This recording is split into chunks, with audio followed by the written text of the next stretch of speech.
নমস্কার বন্ধুরা, আজকে আবারও চলে এসেছি রান্নাঘরে। আর আজকে আমি নিয়ে এসেছি চিকেনের একটা নতুন রেসিপি। চিকেন না, চিকেনের স্কিন।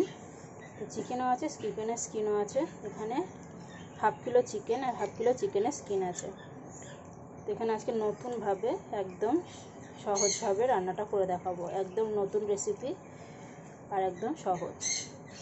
তো আজকে আমি কিছু ভাজা মশলা দিয়ে রান্নাটা কমপ্লিট করব। তো তার জন্য দেখুন, এখানে নিয়েছি বেশ দুটো বড় সাইজের পেঁয়াজ, দুটো টমেটো আর কিছুটা আলু। আর এখানে হচ্ছে এই যে মশলা, এখানে হচ্ছে গোটা ধনে, গোটা গরম মশলা, আর এখানে হচ্ছে কালো জিরে, সাদা জিরে, পাঁচফোড়ন, শুকনো লঙ্কা। এই হচ্ছে মশলা। এটাকে আমি আগে হালকা কড়াইতে একটু ফ্রাই করে নেব, তারপরে গুঁড়ো করব। তো সবার আগে মাংসটাকে একটু ম্যারিনেট করে রাখি, তারপরে ভাজা মশলাটা দিয়ে পরে মেখে নেব। ভাজা মশলাটা হতে সময় লাগবে, আর আমি মেখে সময় পাবো না রাখার জন্য। তার জন্য আমি আগে মশলাটা মেখে 5-10 মিনিট রেখে দিই। এখানে ঘরোয়া মশলাগুলো আমি সব দিয়ে দিলাম।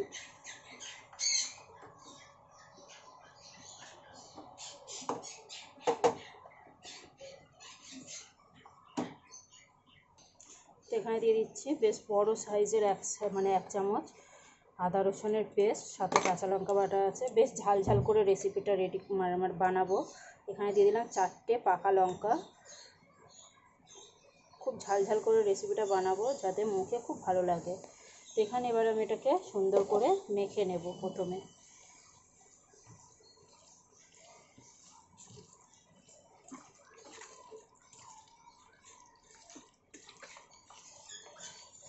মেখে যতক্ষণ আমি ওই মশলাগুলোকে ভেজে নিই, গোটা মশলাগুলোকে, ততক্ষণ এই মাংসটা ম্যারিনেশনে থাকে। এখানে একটা কড়াই বসিয়ে দিয়েছি, কড়াইটা গরম করে নিয়েছি। এখানে আমি সব মশলাগুলো দিয়ে দিলাম।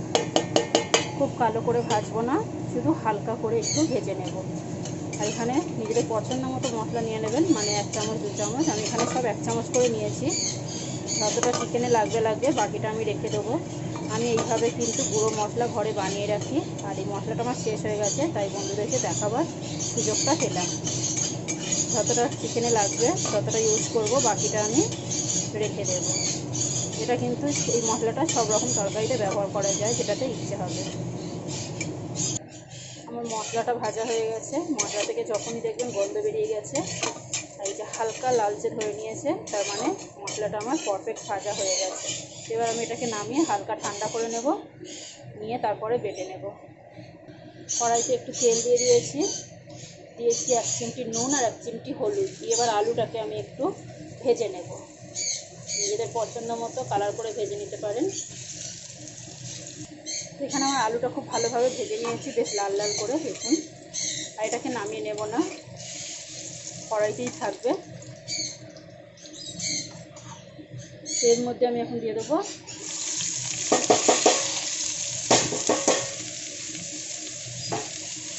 পেঁয়াজ আর টমেটো। এটাকে হালকা করে শুধু নরম করে ভেজে নেব, কোনো পোড়াবার বা কোনো কিছু ভাজা, একদম লাল করে ভাজার কোনো দরকার নেই। শুধু একটু ভেজে নরম হয়ে যাবে। তো এদিকে হয়ে যাক, ভাজা হোক সবজিটা। এই যে এখানে এবারে চিকেনটাতে আমি গুঁড়ো মশলাটা আমি হামাল দিস্তাতে একটু দারদারা করে পিষে নিয়েছি। এই যে দেখুন কত সুন্দর। 1 চামচ এখানে চিকেনের সাথে মিশিয়ে দিলাম। এই যে দেখুন, এখানে হালকা গরম থাকতে থাকতে হামাল দিস্তাতে এরকমভাবে বেটে নিলে খুব তাড়াতাড়ি বাটা হয়ে যাবে। আর নয়তো মিক্সিতেও একটু বেটে নিতে পারে নিজেদের পছন্দ মতো। এখানে পেঁয়াজ টমেটোটা বেশ হালকা নরম হয়ে গেছে। দেখুন কত সুন্দর ভাজা হয়ে গেছে। এবারে আমি ম্যারিনেট করে রাখা চিকেনের স্কিন কিংবা চিকেন দিয়ে দেবো। এবারে আমি খুব সুন্দর করে এটাকে কষিয়ে নেব। এই ভাজা মশলার মধ্যে কিন্তু গরম মশলাও ছিল, বলেইছি আমি। নিজেদের পছন্দ মতো গরম মশলা ব্যবহার করবেন, তাই এখানে আমার আলাদা করে গরম মশলা এখন দেওয়ার কোনো দরকার নেই।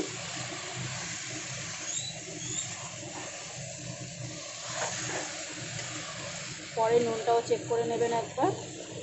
এইভাবে চিকেনটাকে এবারে ভালো করে আমি কষিয়ে নেব।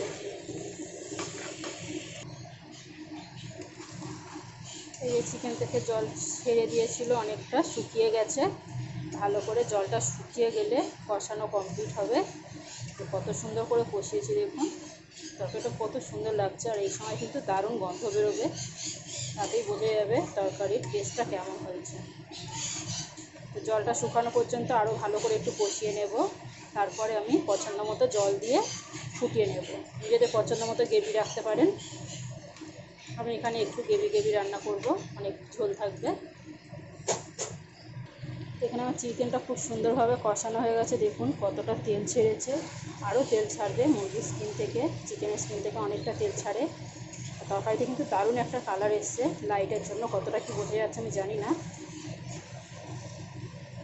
আমি যখন দিনের বেলা আমার ঘরে কোনো ভিডিও বানাই তখন লাইটের ভীষণ প্রবলেম হয়।